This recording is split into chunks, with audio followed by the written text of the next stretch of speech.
this. Jamming with Juddy. Jeff Judkins, the head coach of BYU women's basketball, former NBA veteran. Jeff, welcome back to Studio B. Nice to be here. You've won 8 of 9 games. What aspect of your team's game right now has created that type of success? Well, I think we've had great guard play. We've had 3 kids that have been very consistent, Mackenzie, Kylie, and Lexi. And, it's the other night, Kylie had her career high of scoring. And 17 points, yeah. Yeah, and I just think those 3 have been really solid for us. And at the first of the year, our inside presence has gotten better as the year's going on. I think Jasmine's gotten a lot better, and Amanda has come in and done her role very, very well, coming in off the bench and giving us the spark that we need and rebounding. And Purcell, what do you say? I mean, the girl's probably the most all-around best player in the league with rebounding, defending, passing. We need to get her to look to score more, but I think she's been more consistent with her game. And then Fuller came in and played a great game the other night, 11 points. I hope she continues doing that for us. It gives us a really good bump for our team when we need it. And Cassie's been really solid the whole year. Last game was probably her weakest. She got in foul trouble early, and that really kind of fouled up our rotations a little bit. But she's been playing very well. So those things are why I think our team's done so well. Your team's feisty, and I like it. And you got feisty, too. Saturday at halftime, you were fired up because you'd kind of blown a little late. What did you say at halftime to your team? You come out and you punch somebody in the face and you got them on the ground. You got to continue pounding it. You don't give up. And I just thought we let them get back in the game. And so I went at halftime and I just told them, hey, now you've got them thinking they can win this game. You got to come out in the first bit of this game and punch them back again and not let them control what they wanted to do. And I thought we did a really good job with that. Do you ever have to preserve your voice? Like, are you so upset that you're like, I need to calm down because I need to save the volume of my voice? I don't know if I try to save it. I think you have to be able to use your voice at certain times. And, head coach, the easiest thing is to walk in at halftime and everything's going great and you make a few adjustments. And there's sometimes you had to do what I had to do. You had to get in there and kind of get a little excited and say, hey, let's go. We got to play better basketball. And you can't use that line all the time because then the girls just say, oh, here he comes in again. You got to kind of pick and choose. And this was the first time I've really got on them hard at halftime.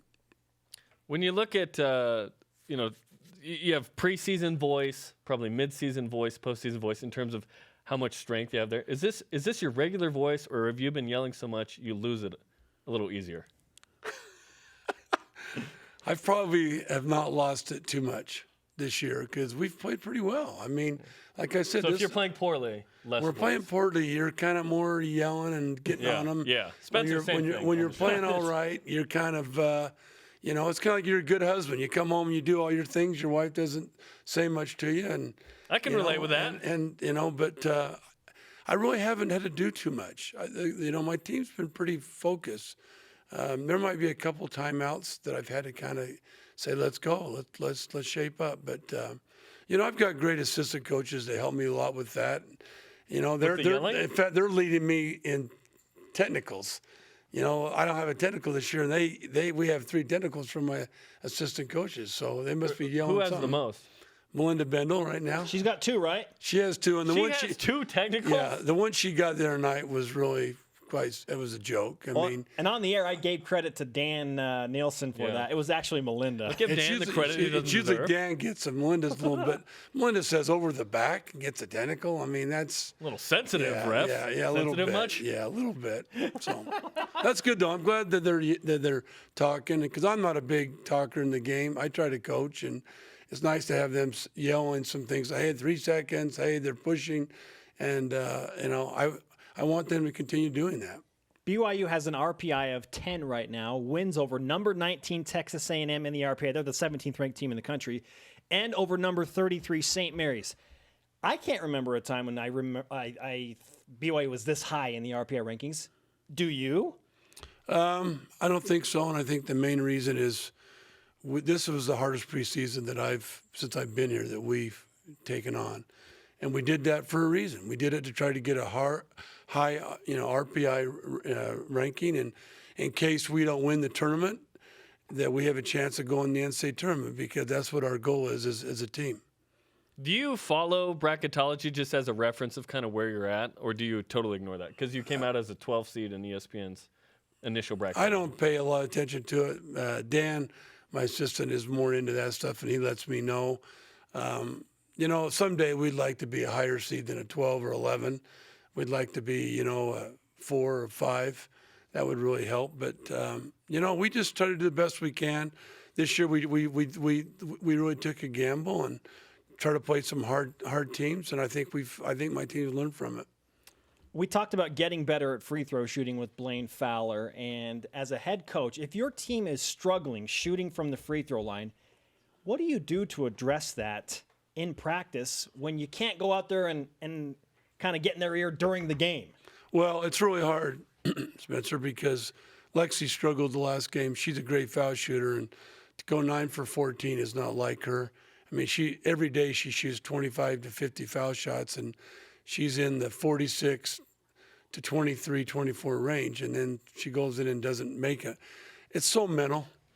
And I think as a coach, what you try to do is get your players to come over and kind of forget about their misses and concentrate on what they're trying to do. A lot of things what I'll do is I'll tell them something fundamentally, like you're not following through, or you're not balanced, or shoot on your toes, or don't watch the ball, watch the rim. I try to get their mind off what they're trying to do. And a lot of times it works, and sometimes it doesn't.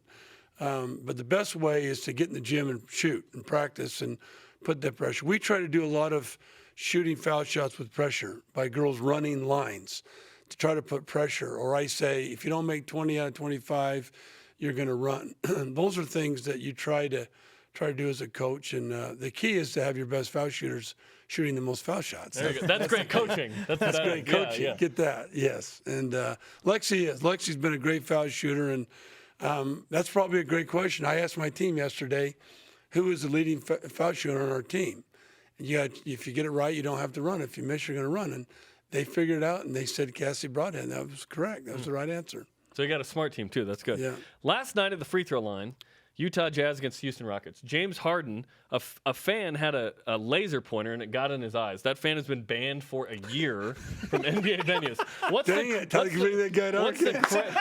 What are some of the craziest things you saw when you played in the NBA from fans? Pitchers with crazy, looking pitchers. Those little twirly things that go around, that distracts you a lot. They get the bubble thing, they go like that, but the little spin around things. Lights are a big thing, flashing lights. Some people, it's harder to shoot with no noise than a lot of noise. You can zone it out. It's weird. There's so much noise you hear nothing. Yeah. And so those things kind of distract you a little bit. Pressure. There's a big difference in shooting a foul shot when you're up 20 and the game's tied. I mean, if somebody says, no, it isn't, they're crazy because they've never been there. I've been there, and it's a lot harder to make foul shots with pressure. Notice how many people miss technical fouls. They miss a lot of those because nobody's on the line. It's totally different. And they're not used to dynamic. It's weird. So it's kind of that sometimes. So there's a lot of things. Hey, you heard it from Jeff Judkins. Bring the Twilight Zone spinny things. Yeah, bring to that the dark games. game, will you? Bring it to it and yell. It's really hard to make free throws for that. Coach, great to have you. Congratulations on your success. Thanks. I hope we can take care of business this weekend.